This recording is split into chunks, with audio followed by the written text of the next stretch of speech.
चिंता और डर को दूर करने का बस एक ही उपाय है, और जिंदगी की असली खुशी कैसे प्राप्त करें, इस विषय पर हम आज गौतम बुद्ध की एक रोचक कहानी आपको सुनाएंगे। तो चलिए शुरुआत करते हैं। एक बार एक साधु से एक सम्राट को प्रेम हो गया। जापान की घटना है ये। सम्राट रोज रात निकलता था, घोड़े पर सवार होकर अपने राज्य का चक्कर लगा नहीं की। वह रोज देखता उस साधु को एक पेड़ के नीचे बैठा, अपनी मस्ती में मस्त, कभी नाचता साधु, कभी बांसुरी बजाता, कभी गुनगुनाता गीत और कभी चुपचाप बैठा रहता, आसमान के तारों को निहारता। सम्राट जब भी उस रास्ते से गुजरता तो हर बार रुक जाता। सम्राट खुद को उसकी छवि देखने से रोक न पाता। कुछ क्षण वहीं खड़ा होकर उसकी मस्ती को चखता और फिर अपने घोड़े पर सवार होकर वहां से चला जाता।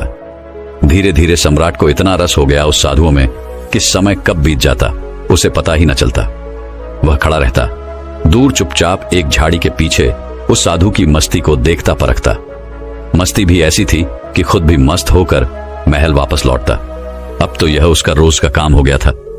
लेकिन एक दिन इतना भाव विहूर हो गया कि जाकर साधु के चरणों में गिर पड़ा और बोला, महाराज, अब यहां और न रहने दूंगा। बारिश का मौसम करीब आ गया है, वृक्ष है यह, कैसे रहेंगे आप बारिश में इस वृक्ष के नीचे? महल चलकर मुझ पर कृपा करो, मुझे अपनी सेवा का अवसर दो।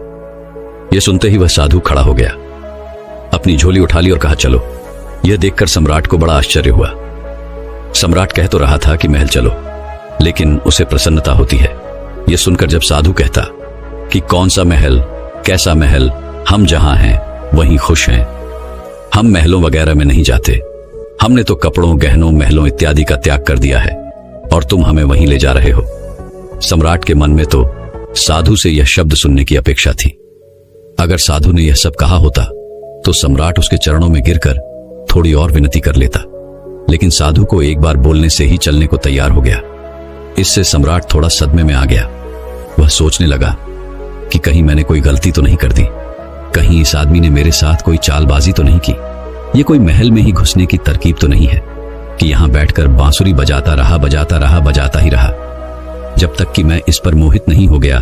कहीं यह मेरे ऊपर ही तो जाल नहीं फेंक रहा था, कहीं यह सिर्फ कांटा ही तो नहीं था मछली को फांसने का। मैं पागल हूं जो इस चक्कर में पड़ गया। अब तो कुछ बोल भी नहीं सकता। इसने एक मौका भी तो ना दिया बोलने का।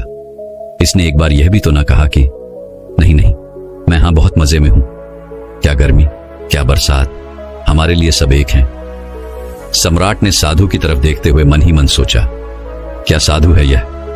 आराम की बात आते ही तुरंत मान गया। सम्राट के मन से साधु के प्रति सारा सम्मान ही खत्म हो गया। सम्राट यह सब सोच ही रहा था, तब तक वह साधु सम्राट के घोड़े पर चढ़कर बैठ गया। सम्राट को जिंदगी में पहली बार पैदल चलना पड़ा, जबकि वह साधु बड़े आनंद से घोड़े पर बैठकर जा रहा था। सम्राट के दिल को बड़ी चोट लगी। उन्हें मन ही मन खुद को कोसने लगा कि यह तो मैंने बहुत जल्दबाजी कर दी, बहुत बड़ी गलती हो गई मुझसे इस साधु को पहचानने में। लेकिन अब सम्राट अपनी बात से पलट भी नहीं सकता था। अपनी जबान का पक्का जो था, सम्राट ने मन ही मन खुद से कहा, अब यह पड़ा रहेगा महल में। इतने सारे फालतू लोग पड़े हैं और अब यह भी पड़ा रहेगा।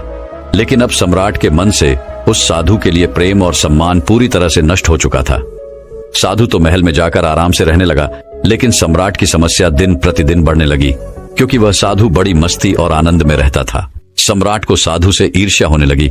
जब यही साधु जंगल के वृक्ष के नीचे मस्त रहता था तो सम्राट के मन में उसके लिए आदर पैदा होता था कि वाह, कैसा गजब का त्यागी है, कुछ नहीं है, फिर भी कितना खुश है। साधु तो वृक्ष के नीचे भी बांसुरी ही बजाता था और महल में भी वह बांसुरी ही बजाता था। बस फर्क इतना था कि यहां वह मखमल के गद्दे पर बैठकर बांसुरी बजाता था, यहां तो छाती पर सांप लुट जाते थे सम्राट कि यह सब देखकर कि कैसा आदमी में उठा लाया, यह कोई साधु है। सम्राट से भी ज्यादा शान और शौकत के साथ वह रहता था। सम्राट को तो कुछ चिंता फिक्र भी थी। आखिर उसका साम्राज्य, परिवार, धन दौलत सभी कुछ था। सैकड़ों चिंता ही थी उसे, लेकिन उस साधु को तो कोई चिंता ही ना थी। वह मस्त बांसुरी बजाए, नाचे गाए, अच्छा भोजन करें, अच्छे कपड़े पहने। 6 महीने तक किसी तरह सम्राट ने उसे बर्दाश्त किया, लेकिन बात बढ़ती चली गई, सहन के बाहर हो गई सम्राट के लिए। तो एक दिन सम्राट ने साधु से बोल ही दिया, महाराज, एक प्रश्न पूछना था, अब मुझ में और आप में क्या फर्क है? साधु ने कहा, फर्क जानना चाहते हो? सम्राट ने कहा, जी। साधु ने कहा, तुम 6 महीने क्यों फालतू परेशान रहे? यह प्रश्न तुम्हें उसी समय पूछ लेना चाहिए था जब मैं तुम्हारे घोड़े पर बैठा था, क्योंकि मैंने तो देख ही लिया था कि यह प्रश्न तुम्हारे मन में उसी वक्त उठ गया था जब मैं झोला उठाकर राजी हुआ था तुम्हारे साथ आने को। मैंने उसी समय तुम्हारा चेहरा पढ़ लिया था। यह प्रश्न तो उसी समय तुम्हारे अंदर था। अरे मूर्ख, तूने 6 महीने तक बेवजह अपनी छाती क्यों जलाई? वहीं पूछ लिया होता। मैं झोला रखकर फिर उसी पेड़ के नीचे बैठ जाता। कैसा संकोच, किस बात की लाज रखी तुमने? लेकिन मैं इंतजार ही कर रहा था कि आखिर कब तक तुम पूछते हो, तो फिर कल सुबह फर्क बता ही देता हूं तुम्हें। लेकिन हां, नगर के बाहर जाकर बताऊंगा। अगले दिन सुबह सम्राट जल्दी सोकर उठा, उत्सुकता यह जानने को कि आखिर क्या फर्क है। सम्राट ने सोचा कि आखिर क्या फर्क हो सकता है। मुझे तो कुछ नहीं लगता। खाना जो मैं खाता हूं वही खाता है और मुझसे भी ज्यादा मांगे करता है कि यह लाओ वह लाओ। मैं जिस कमरे में रहता हूं उससे भी आलीशान कमरे में रहता है। मेरा 2-3 नौकरों से काम चल जाता है और यह दिन भर 15-20 नौकर रखता है। इसकी जरूरतों का कोई अंत ही नहीं है। मांगे ही चला जाता है। कपड़े शानदार पहनता है जिससे कोई देखे तो समझे यह मेरा कोई मंत्री इत्यादि है। यह स्वयं इस महल का सम्राट दिखाई पड़ता है। कम से कम महल के बाकी लोग मुझसे डरते तो हैं, लेकिन इसकी आंखों में तो डर नाम की कोई चीज नहीं है। बस पूरे दिन अपनी मस्ती में मस्त होकर बांसुरी बजाता रहता है। सम्राट पहुंच गया सुबह सुबह साधु के कमरे में। वहां पहुंचकर देखा तो भौंचक्का रह गया। वह साधु वही पुराने कपड़े पहने हुए जो वे वृक्ष के नीचे पहनकर बैठता था। एक हाथ में झोला और दूसरे हाथ में बांसुरी लिए तैयार खड़ा था। सम्राट को देखते ही साधु ने कहा, चलिए महाराज। इसके बाद वो दोनों महल से बाहर निकल आए। चलते चलते नगर की नदी पार हो गई। कुछ देर बाद वह नगर से काफी दूर निकल आए। सम्राट ने पूछा, अभी और कितना चलना है? साधु ने कहा, बस थोड़ी देर और चलते चलते सुबह से दोपहर हो गई। तो सम्राट ने कहा, बस अब और आगे नहीं, जो भी कहना है यहीं पर कहो। साधु ने कहा, मैं तो आगे चलता हूं, तुम साथ चलते हो कि नहीं? सम्राट ने थोड़ा क्रोधित होते हुए कहा, मैं कैसे चल सकता हूं? मैं तुम्हारी तरह आखिर थोड़ी ना हूं जिसे किसी बात की कोई परवाह नहीं। मेरी बीवी, मेरे बच्चे, मेरी धन दौलत, मेरा साम्राज्य, सब कुछ मेरे से जुड़ा हुआ है। मैं इन सबको छोड़कर तुम्हारे साथ क्यों चलूं? सम्राट की यह बात सुन साधु जोर से हंस पड़ा और बोला, बस यही फर्क है तुम में और मुझ में कि मैं कहीं भी जा सकता हूं और तू नहीं जा सकता। मैं अच्छी बुरी हर परिस्थिति में खुश रह सकता हूं, पर तू नहीं। जब मैं उस जंगली वृक्ष के नीचे रहता था तब भी पूरी मस्ती में रहता था और अपने जीवन के एक एक पल को जीता था। जब मैं महल चला गया तो वहां भी अपने इस अनमोल जीवन के एक एक पल को पूरी मस्ती और आनंद के साथ जिया। और अब जब मैं कहीं और चला जाऊंगा तब भी ऐसे ही जीऊंगा, क्योंकि हम जिस समय जहां होते हैं पूरी तरह से वहीं होते हैं। हमारा शरीर और मन हमेशा एक साथ रहता है। हम ना तो अपनी अतीत के बारे में सोचकर पश्चाताप करते और ना ही अपने आने वाले कल की चिंता करके अपने आज को खराब कर देते। हम तो बस आज में जीते हैं, क्योंकि हम समझ चुके हैं कि जीवन तो आज में है, अभी इसी पल को जीने में है। बस यही छोटा सा फर्क है तुम में और मुझ में कि तुम्हें परिस्थितियां चलाती हैं और हम परिस्थितियों को चलाते हैं। तुम खुश रहोगे या दुखी, ये तुम्हारे आसपास घटने वाली घटनाओं पर निर्भर करता है। लेकिन हमारे लिए ये घटनाएं जीवन का एक हिस्सा मात्र हैं, जिनसे हम तने के लिए विचलित हुए बिना निकल जाते हैं। हम ना तो दुख आने पर विचलित होते और ना ही सुख आने पर अतोत्साहित। हम हर परिस्थिति में खुद को मस्त और स्थिर रखते हैं, क्योंकि हमने जान लिया है कि ना तो दुख सदा रहने वाला है और ना ही सुख, इसीलिए हर हाल में मस्त रहते हैं। अचानक सम्राट को महसूस हुआ कि अरे, ये मैंने क्या कर दिया? इतने अद्भुत आदमी को घुमा दिया।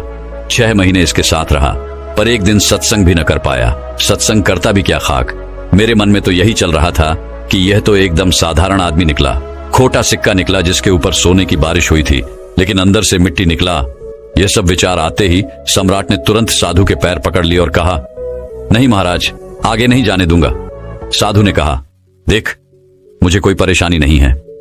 यह रहा तेरा घोड़ा, मैं फिर इसी पर बैठकर महल वापस चला जाऊंगा, लेकिन फिर तुझे परेशानी होगी। यह सुनते ही सम्राट के मन में फिर वही विचार आया कि अरे, ये तो फिर आसानी से मान गया।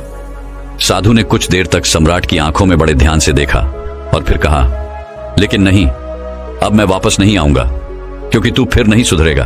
फिर तुझे परेशानी होगी, फिर तुम मुझसे ईर्ष्या करोगे और रात दिन परेशान रहोगे। हमारा क्या, हम तो सन्यासी हैं, हमारे लिए महल और जंगल सभी एक समान है। हमें कोई समस्या नहीं, क्योंकि जिसे समस्या है वह सन्यासी ही नहीं। मेरी बांसुरी जैसे महल में बजती थी, वैसे ही जंगल में भी बजेगी और बजती ही रहेगी। इतना कहकर वह साधु वहां से चल देता है और सम्राट वहीं खड़ा खड़ा उस साधु को जाता हुआ देखता रहता है। दोस्तों, इस कहानी से दो बातें सीखने को मिलती हैं। पहली, कि इंसान किसी भी चीज की इज्जत तभी तक करता है जब तक वह चीज उसके पास नहीं होती। फिर वह वस्तु या इंसान मिल जाने के बाद व्यक्ति उसे उचित सम्मान देना बंद कर देता है। और फिर उसे अपनी इस गलती का एहसास तब होता है जब वह वस्तु या इंसान उसके जीवन से चला जाता है। जैसे उस सम्राट को वह साधु तब तक बहुत त्यागी और महान प्रतीत हो रहा था जब तक वह जंगल में रहता था, लेकिन जैसे ही वह सम्राट के साथ उसके महल चला गया, सम्राट उसे तुच्छ समझने लगा और उसे पीछा छुड़ाने का प्रयास करने लगा। लेकिन फिर वही साधु उससे दूर चला गया तो फिर वह सम्राट को उपयोगी प्रतीत होने लगा। इसीलिए किसी भी व्यक्ति को बहुत ही सोच समझकर अपनाओ, लेकिन जब अपनाओ तो उसे ठुकराओ मत। दूसरी सीख और परिस्थिति चाहे जैसी भी हो, हर हाल में मस्त रहो। एक उस साधु की भांति जो जंगल में भी उतनी ही मस्ती के साथ रहता था जितनी मस्ती से वह महल में रहता था। सुख और दुख के प्रति समान भाव रखना ही जीवन जीने का सही तरीका है। यही बात श्रीमद् भागवत गीता में भी कही गई है और गौतम बुद्ध ने भी अपने उपदेशों में यही कहा है कि अतीत के लिए पश्चाताप मत करो, भविष्य की चिंता मत करो, केवल वर्तमान के हर पल को पूरी जागरूकता और आनंद के साथ जीवो, तभी तुम्हारा जीवन खुशी और शांति से भर पाएगा। तो दर्शकों, चलिए अब अगली रोचक कहानी की शुरुआत करते हैं। एक गुरु का एक शिष्य अपने गुरु की तरह बनना चाहता था। गुरु भी अपने शिष्य को अपने से भी महान बनता हुआ देखना चाहते थे, इसलिए उन्होंने सब तरह की शिक्षा उसे दी। लेकिन शिष्य को तो बहुत जल्दी बहुत बड़ा बनना था। उसे हमेशा लगता कि गुरु उसे सब कुछ नहीं बता रहे, इसीलिए वो सफल नहीं हो पा रहा। तो एक दिन उसने सोचा कि क्यों ना मैं गुरु पर नजर रखूं और देखूं कि पूरे दिन वह क्या क्या करते हैं। उस दिन से वह गुरु का पीछा करने लगा। उन्हें पूरे दिन छुप छुप कर देखता रहता, सुबह उठने से लेकर रात के सोने तक। गुरु क्या क्या करते थे, कहां जाते थे, कैसे ध्यान करते थे, कैसे भोजन करते थे, क्या बोलते थे, कैसे चलते थे, कैसे उठते बैठते और सोते थे, इन सभी गतिविधियों को उनका शिष्य पूरे दिन छुप छुप कर देखता रहता। उसने भी वही सब करना शुरू कर दिया जो गुरु अपने दिनचर्या में करते थे। उसने हर एक काम में वो गुरु की नकल करनी शुरू कर दी। एक सुबह नदी की ओर जाते हुए गुरु ने देखा कि उनका शिष्य उनके साथ साथ चल रहा है। उसने भी उसी घाट में स्नान किया जिस घाट में रोज गुरु स्नान किया करती थे। वह भी उस चट्टान के पास पहुंचा जिसमें बैठकर गुरु और सुबह ध्यान किया करते थे, और गुरु के बैठने से पहले ही वह उस चट्टान पर जाकर बैठ गया और ध्यान करने लगा। यह देखकर गुरु मुस्कुराए और वहीं पास की ही एक दूसरी चट्टान पर बैठकर ध्यान करने लगे। शिष्य ने सोचा कि गुरु कुछ बोलेंगे, लेकिन जब थोड़ी देर तक कोई आवाज न आई तो उसने आंख खोलकर देखा कि गुरु तो दूसरी चट्टान पर बैठकर ध्यान कर रहे हैं। उसने सोचा कि शायद महीने में किसी एक दिन गुरु दूसरी चट्टान पर बैठकर ध्यान करते होंगे। जैसे कि ऐसी हरकतों को देखकर गुरु समझ गए कि उनका शिष्य उनकी तरह बनने के लिए अंधा होकर उनकी नकल उतार रहा है। इसलिए गुरु एक दिन एक पेड़ के डाल पर बैठकर सो गए। शिष्य ने सोचा कि शायद रात में पेड़ के डाल पर बैठकर सोने से कोई प्रभाव पड़ता होगा, इसलिए वो भी उसी पेड़ की दूसरी डाल पर जाकर सो गया। रात में कुछ गिरने की आवाज आई। आवाज सुनकर गुरु की आंखें खुली तो देखा शिष्य पेड़ से नीचे गिर पड़ा है और चिल्ला रहा है।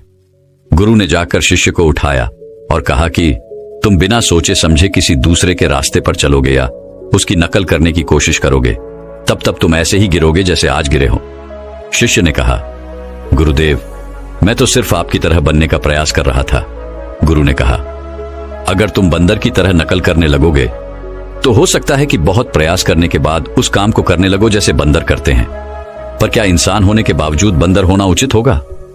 शिष्य ने कहा, नहीं गुरुदेव, इंसान बनना ही ज्यादा उचित है। शिष्य ने कहा, लेकिन गुरुदेव, मैं अपने मकसद में कैसे कामयाब हो सकता हूं, कैसे खुद को जान सकता हूं, पहचान सकता हूं? मैं तो बस यही जानने का प्रयास कर रहा था कि दिन भर आप क्या करते हैं। शायद उससे मुझे मेरे प्रश्नों का उत्तर मिल जाए, एक नया रास्ता दिख जाए। गुरु ने कहा, जिस प्रकार शरीर को चलाने के लिए भोजन की आवश्यकता होती है, भोजन अगर शुद्ध और पौष्टिक है तो शरीर भी शुद्ध और ऊर्जावान बनेगा। शरीर को आसानी से बीमारियां नहीं घेरेगी। और वह मजबूत व स्वस्थ होगा। फिर हम जैसा चाहें शरीर से वैसा काम करवा सकते हैं। लेकिन अगर तुम सड़ा गला और बासी खाना खाओगे तो तुम्हारे शरीर के साथ क्या होगा? शिष्य ने कहा, हमारा शरीर बीमार पड़ जाएगा और कमजोर हो जाएगा। गुरु ने कहा, ठीक इसी प्रकार हमारे मन की भी शक्ति होती है, और इसमें इतनी शक्ति होती है कि इससे कुछ भी किया जा सकता है, कुछ भी बना जा सकता है, अपने आप को जाना जा सकता है, पहचाना जा सकता है।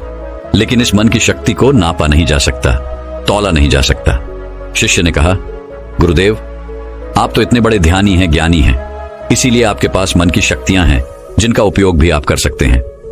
लेकिन अगर हम करने का प्रयास करें तो कुछ भी नहीं होता। गुरु ने कहा, शक्ति तो तुम्हारे पास भी उतनी ही है जितनी मेरे पास या किसी और के पास है। शिष्य ने कहा, तो गुरुदेव, फिर हम सभी लोग कामयाब क्यों नहीं होते? हमारे जैसे बहुत से लोग हमेशा सफल होते रहते हैं। आखिर ऐसा क्यों होता है गुरुदेव? गुरु ने कहा, क्योंकि मन की शक्तियों का लोग सही तरीके से उपयोग नहीं कर पाते, बल्कि मन की शक्तियां उनका उपयोग कर लेती हैं। जो मन की शक्तियों को समझ गया वह ज्ञानी बन गया। जिसने अपने मन की शक्तियों को एकाग्र करना सीख लिया, उसका जीवन आसान हो जाता है। फिर वह अपने जीवन में जो भी चाहता है उसे हासिल कर लेता है। शिष्य ने गुरु से कहा, क्या आप मुझे मेरे मन की शक्तियां दिखा सकते हैं? मैं इन्हें समझ नहीं पा रहा। गुरु ने कहा, हाँ, मैं तुम्हें तुम्हारे मन की शक्तियां दिखा सकता हूं, लेकिन इसके लिए तुम्हें मेरा एक काम करना होगा। क्या तुम मेरा काम कर सकोगे? शिष्य ने कहा, हाँ गुरुदेव, अब बताइए तो सही, मैं जरूर आपका काम करूंगा, लेकिन करना क्या है मुझे? गुरु ने कहा, काम ज्यादा मुश्किल नहीं है, बस तुम्हें इतना ही करना है कि अपने मन में उठने वाले विचारों को एक एक लकड़ी के समान समझना है, और हर एक विचार के उठने के साथ एक लकड़ी को उठाकर उस कुटिया के अंदर रख देना है। और यह काम तुम्हें अगले 1 महीने तक करना है। ध्यान रहे, एक विचार के लिए एक लकड़ी का होना आवश्यक है, ताकि तुम्हारा कोई भी विचार तुमसे छूट ना पाए। साथ ही एक काम और करना, अपने उन विचारों की लकड़ियों को जो तुम्हें ज्ञान और ध्यान प्राप्त करने के बारे में आई कुटिया के बाहर ही रखना। शिष्य ने कहा, जो आज्ञा गुरुदेव आपने जैसा कहा है मैं ठीक वैसा ही करूंगा। उसके बाद से इस शिष्य ने अपने विचारों को देखना शुरू कर दिया, और जब भी उसके मन में कोई विचार उठता वह तुरंत एक लकड़ी उठाकर कुटिया के अंदर रख देता। ऐसा करते करते 1 महीने का समय बीत गया तो इससे गुरु के पास जाकर बोला, गुरुदेव, 1 महीने का समय बीत चुका है और मैंने ठीक वैसा ही किया है जैसा आपने कहा था। अब आप मुझे मेरी मन की शक्तियों को दिखाएं। गुरु शिष्य के साथ उस कुटिया में गए जहां उसने लकड़ियों को इकट्ठा किया था। गुरु ने देखा कि पूरी कुटिया छोटी छोटी लकड़ियों से भरी हुई है, यहां तक कि कुछ लकड़ियां बाहर भी गिरी हुई है। गुरु ने पूछा, तुम्हारे ज्ञान और ध्यान के विचारों वाली लकड़ियां कहां हैं? शिष्य ने बाहर पड़ी कुछ लकड़ियों को गुरु के सामने लाकर रख दिया और कहा, यही है ज्ञान और ध्यान के विचारों की लकड़ियां। गुरु ने उन लकड़ियों को गिनने के लिए कहा। जब शिष्य ने उन लकड़ियों को गिना तो वह सिर्फ 24 लकड़ियां ही थीं। गुरु ने कहा, अब बस तुम्हें एक काम और करना है, क्या तुम कर सकोगे? शिष्य ने कहा, जी गुरुदेव, आप आज्ञा तो दें। गुरु ने कहा, ये लकड़ियां जो तुमने इकट्ठा की हैं, इन्हें एक साथ बांधकर उस नदी में फेंक कर आओ। गुरु की ये बात सुनकर शिष्य घबरा गया और बोला, गुरुदेव, ये कैसे संभव है? भला इतनी लकड़ियों का भार मैं कैसे उठा पाऊंगा? गुरु ने कहा, क्यों नहीं उठा पाओगे? जब इतने सारे विचारों का भार उठाकर घूम रहे हो तो इन लकड़ियों को क्यों नहीं उठा सकते? शिष्य ने कहा, लेकिन गुरुदेव, विचारों में कहां वजन होता है?